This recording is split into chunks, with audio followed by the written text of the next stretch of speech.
مەلاحیمەکانی آخر زمانە پێغەمبەر صلی الله علیه و سلم کتێبەکانی حەدیث خوێنەوە لە کۆتایی هەموو کتێبێکی حەدیثە نووسراوە باب الفتن والملاحم باب الفتن والچی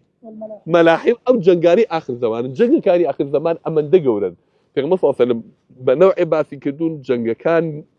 مرۆڤایەتی جەنگی وای بەخۆی نەدیوە پێشتر يعني جنگی وامان لە پێشە پێغەمبەر صلی الله علیه و سلم لە حەدیثەکەیە لە صحیح مسلم هاتووە فەرمێ إما قال لم يرى مثلها وإما قال لن يرى مثلها لو نازم في غمصة يا فرمي قد جنجوانا دي داوا يا فرمي قد جنجوانا بيندتو تيجي جنجوان دي في غمصة بما بذك حتى إن الطير لا يمر بجنبات فما يتجاوزهم حتى يخر الصريعة باسي جنجك ما بوكاد لما الحمل الكبرى يا فرمي التير لنزيق عثمان بالندل لنزيق عثماني جنجك ورولا عثمانك تخوارو تيادرناش